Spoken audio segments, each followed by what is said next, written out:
Hello, everyone. I'm Carlos Carnicero Urabayen, and this is another video talk of Future is Blue. That is a series of podcasts, video talks, and newsletters promoted by Funcas Europe and Agenda Pública. And today we're here to talk about recovery from the COVID crisis. And I'm joined by two great analysts. So let me introduce you to Professor Karnit Flug, who's Vice President of Research and the Willian Davidson Senior Fellow for Economic Policy at the Israel Democracy Institute. And let me also introduce you to Raymond Torres, who's Funcas Europe Director. So thank you both for joining. And let me start by asking you about what we're seeing this year so far, because back in 2020, at the end of 2020, we thought this year would be the year of vaccination and recovery. And I think this is indeed what we are seeing. But Professor Flug, let me start by asking you about the speed of that recovery that we are seeing and the key drivers that are behind the global recovery we are seeing in 2021. Okay, so first of all, thank you for inviting me for this webinar. Regarding recovery, I think that what we've seen is so far, we've seen upward revisions of the projections regarding the growth for this year and for next year. In the case of Israel, we started with a projection maybe 5 months ago or so, expecting a very modest recovery, and actually most bodies that were giving projections were giving two scenarios, one with a very meager growth and one with a much higher growth. And as time passed, especially with the success of the rapid vaccination process, for example, the Bank of Israel sort of dropped the pessimistic scenario and stayed with the optimistic scenario, expecting a growth rate of around 6%. And I think that a similar process actually took place also in the international organizations, who slowly revised upward their projections. However, I think it's too early to say that really the optimistic scenario will materialize. I can tell you that just 2 days ago, our Bureau of Statistics published the data for the first quarter, the national data for first quarter, and it showed the negative growth for the first quarter. Now, the first quarter is sort of mixed, because in January we were still in closure, and a lot of businesses were closed. There were still very severe restrictions.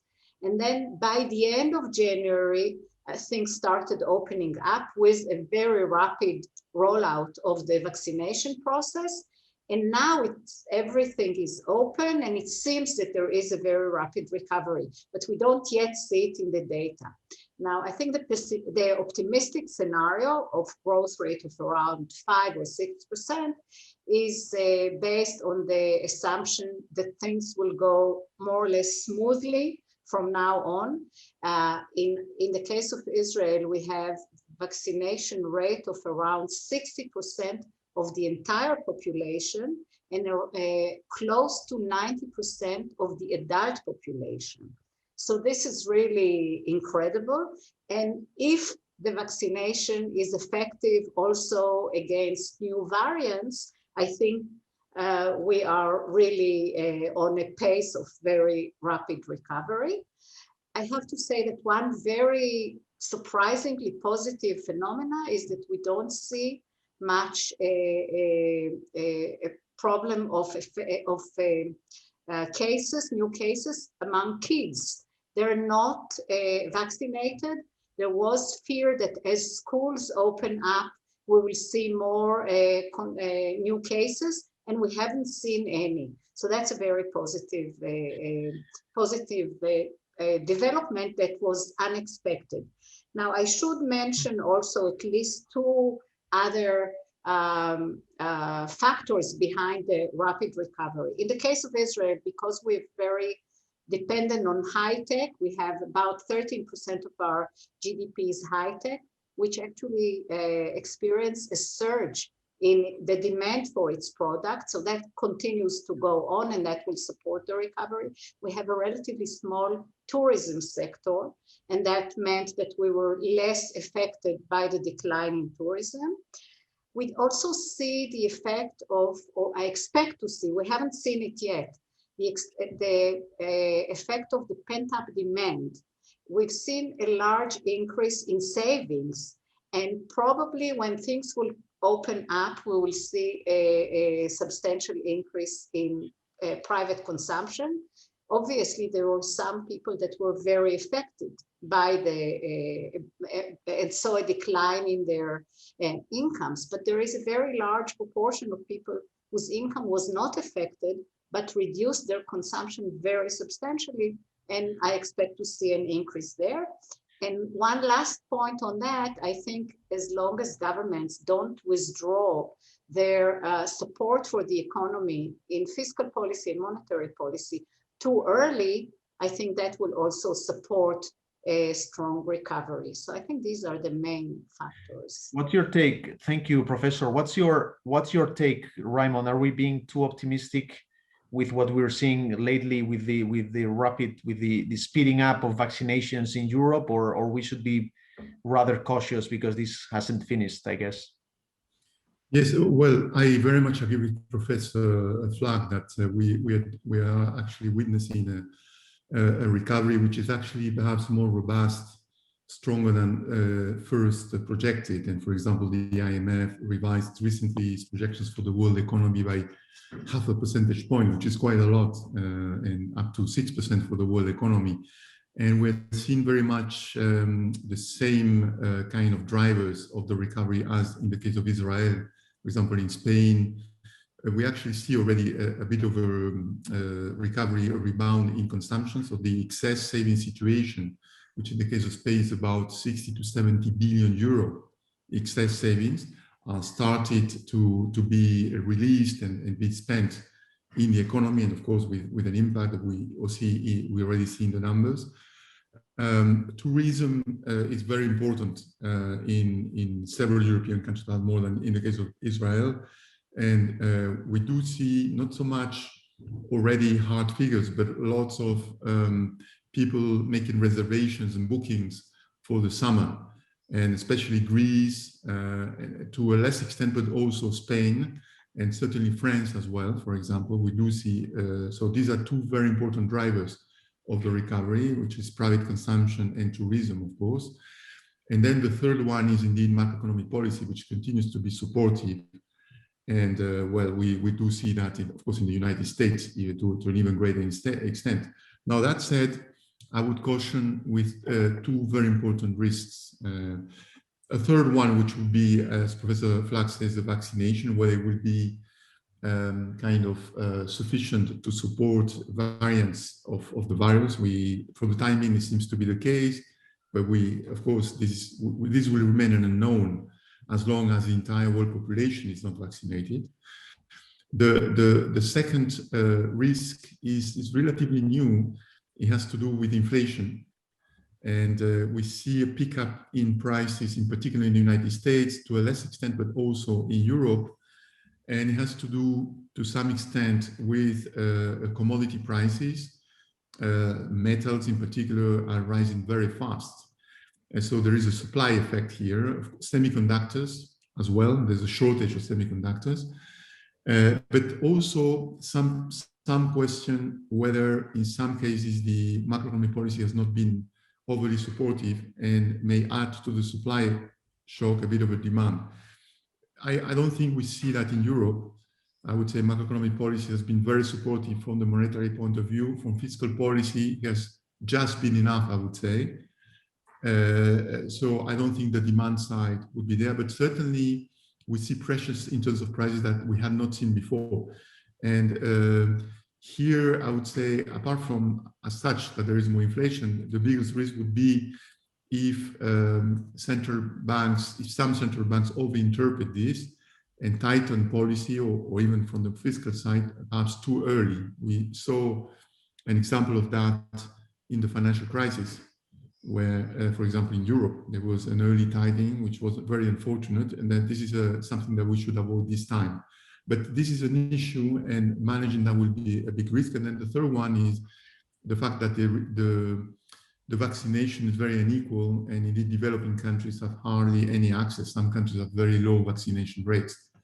And this is a problem for those countries, and I think it's and primarily for those countries, of course, but it's also a threat to the world economy because, again, there could be new variants of the virus and so on. We see that risk in particular now in India, which is facing a very difficult situation. Thank you, Raymond. Professor Flug, what's your take on those risks that Raymond just mentioned? Inflation, some countries not having access to vaccines such as others, and we are, of course, in a global pandemic, so it's important that we all go hand in hand and we develop these vaccination programs everywhere. What's your take? So I think there are two very different types of risk. The first, the risk of inflation. We have seen an increase in inflation everywhere. We've seen rising prices, as were mentioned by Raymond. I think it's too early to say whether it's a sort of a temporary or a transitory increase in prices related to the phenomena that you have mentioned, or it's really an increase, a more permanent increase in inflation. That makes it very difficult actually for central banks to decide what policy to take. In the case of the Fed, for example, they've already declared that they will look at average inflation. And as inflation was very low for a very long time, they may let it be higher for a while before they act. In the case of Israel, inflation has been far below the target for a very long time. And although we've seen some increase, I think it's definitely too early to say that there is a serious risk of inflation. I think policymakers will have to face a very difficult choice because, as we said, to withdraw the stimulus, to withdraw the support for the economy too early before recovery is solidified is a certain risk, and that could really sort of derail the recovery, and that would have a very high price. The other price is if what we've been seeing is really a more permanent increase in inflation, then being behind the curve and actually continuing with this very, very expansionary policy for long in order not to choke the recovery is also a risk. So policymakers really, or central banks, really have to walk a very tight rope here, and that's not easy, I can tell you from experience.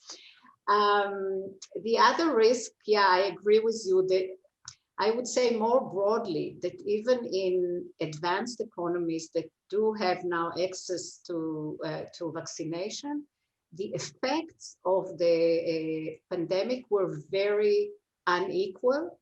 I think that's generally true. It's certainly true in the case of Israel, where the weak and the most vulnerable were the most affected economically by the pandemic.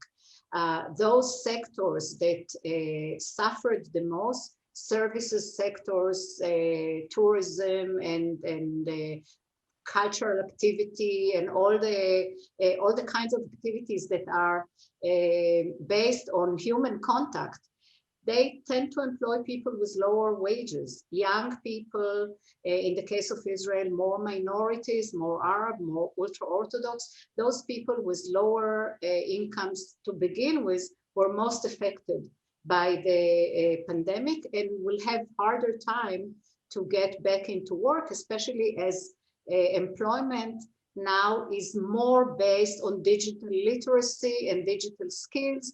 They lack those. So I think within countries also, the pandemic has really widened the gaps.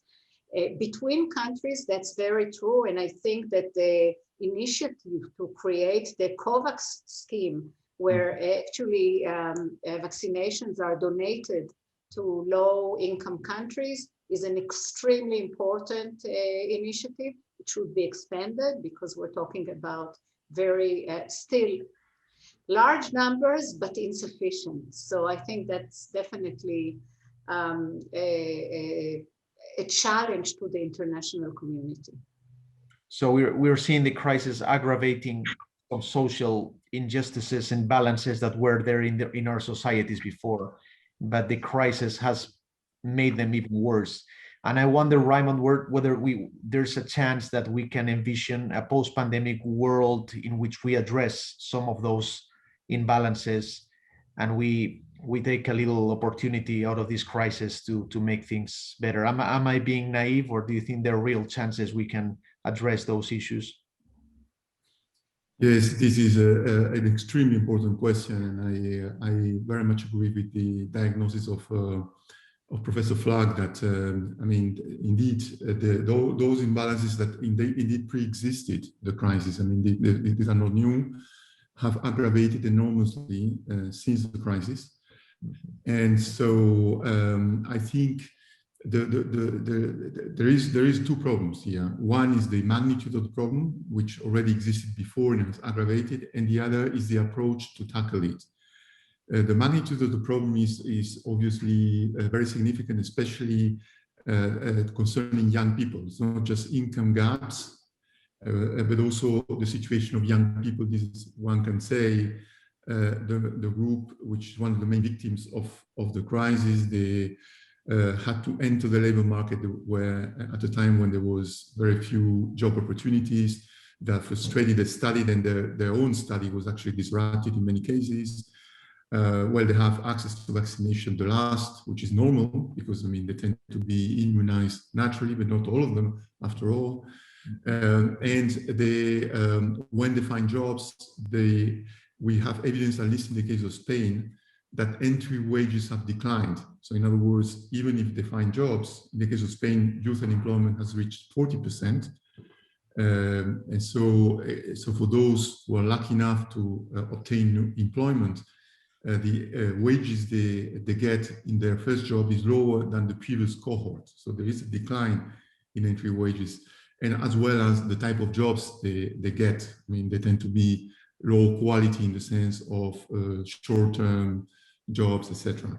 So we're talking about a multifaceted type of crisis which needs to be addressed. But I think the second element of the crisis is perhaps more serious, which is that the instrument to address those internal imbalances or inequalities have to change, given that we have a technological transformation of our economies. So the things that worked in the past, basically the welfare state, you could say, continue to be, of course, important, but it needs to be revamped, reinvented almost, in order to address the fact that the economy is changing very rapidly. For example, we have new forms of employment which are generated in this context of the digital economy. People not necessarily working in an enterprise, but directly through the platform, with an employment relationship which is not as strong as was the case before, and so on and so forth. And so this is a huge challenge for labor laws, labor regulations, as well as social protection.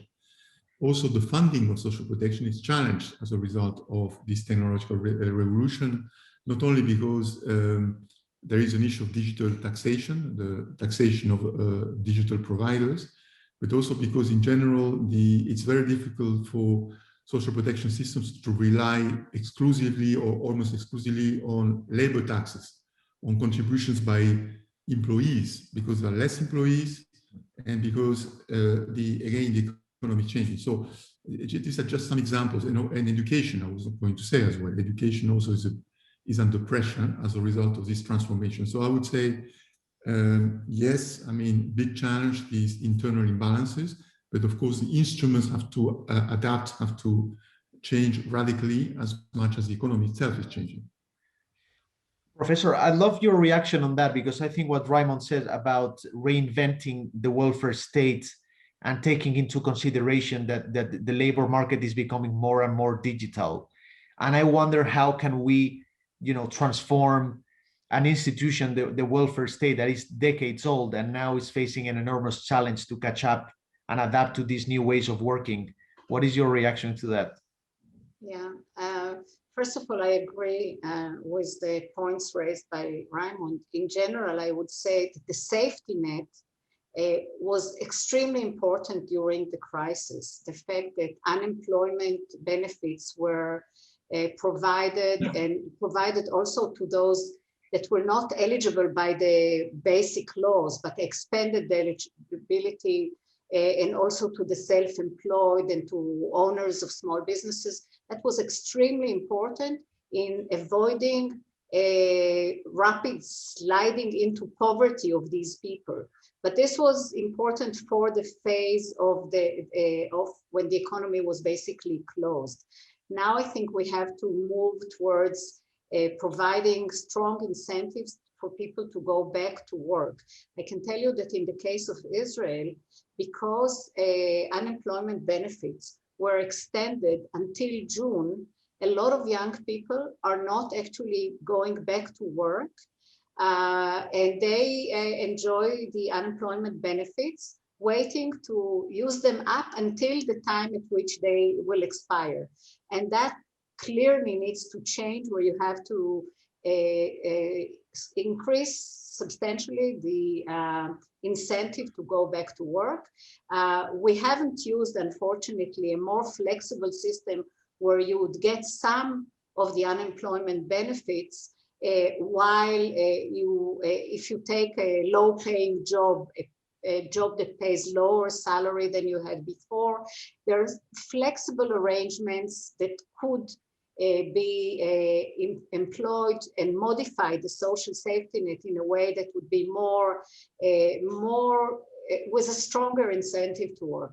But I think the main tool that was used by many countries, not sufficiently in the case of Israel, are vocational training, various types of training that could be actually use up the time that people were out of work, both more general type of skills, like digital skills. You could provide a lot of online courses to improve the digital skills and all kinds of basic skills. In the case of Israel, it's basic English that some parts of the population don't have, and you really need it for the new type of labor market that is emerging. And also more tailored type of training that should be devised together with potential employers. I think the whole issue of skilling and reskilling and lifelong learning is crucial in the kind of labor market that is emerging past the pandemic. So I think there is still room for social safety net together with various schemes of training. I think what is called the flex security, which means you provide security for the person, but not for the specific job, is the direction that actually Israel has been going to for a very long time. What we experienced for the 15 years prior to the pandemic was a fairly rapid increase in participation rate and in employment rate, to the point that we have a relatively very high participation rate and very low employment rate. What worries me is that we might do the way back in a very short time if we don't invest a lot in the skilling of people who lost their job because of lower demand, because employers use the time to actually have efficiency, downsizing, and because the requirements, the skill requirements have been changing much more rapidly than ever before. And if you don't actually provide these skills and you don't adapt them, people just don't have the skills to be in the labor market. Before, I think we're coming to an end, but Raymond, probably you want to react to this question, because I think it's extremely relevant. The fact that, you know, learning and keep adapting yourself and getting new skills is so relevant, because of course, after COVID, some sectors are going to become more crucial than others. Some businesses are going to close, others will open in other sectors that are more relevant after what happened. So I think this is key, right? Yes, no, I completely agree, and precisely I'm not too worried about lack of jobs, in a way. And there was a discussion a few years ago, and some analysts making the prediction that somehow there would be a shortage of jobs because of robots taking the place of humans in the labor market. I don't think we're seeing that, certainly not until the pandemics. More or less until 2019, every year 30 million net new jobs were created by the world economy every year. And this had not slowed down as a result of the digital economy or artificial intelligence. And I think this will continue. There is a vast demand for certain type of occupations. For the care sector, for example, there is a very strong elasticity vis-a-vis income. In other words, there's a lot of potential demand there. This is just an example. I think culture is another sector, and health, of course, and so on and so forth. And so, but the difference is that it will not be the same jobs. So there will be a big change, both sectoral and in the content of jobs and the skills needed. And so that's why I completely agree that reskilling is going to be very important. In a way, we used very wisely the job retention schemes, especially in Europe, in order to keep people during the crisis. In the case of Spain, it's called ERTE, but there are different names, Kurzarbeit in Germany and so on. The only thing I would say is that it's a pity that we couldn't add, especially the latest ones, a skill component to that. In other words, to make it a requirement in order to have access to those partial unemployment benefits, to participate in some training. But in any case, this was a useful thing. Look into the future. I completely agree. We need to look at the upskilling or reskilling for not only for the unemployed, but for everybody, because our job for most of us will change quite significantly in the next years.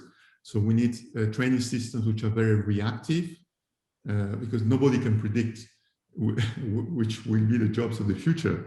And therefore, training systems need to be reactive, and we need to ensure that we don't rely exclusively on initial education. We need strong basic initial education, but obviously, given the radical changes, training systems will have to take the place and support the efforts of initial education. Absolutely, great points, Raymond. I think we're coming to an end. I think this was very insightful, and I want to thank you both, Raymond Torres and Professor Flug, for sharing with us all your knowledge on this topic. I'm glad we're seeing finally some recovery and hope, but of course we are seeing also some important challenges. So thank you both, and have a nice day.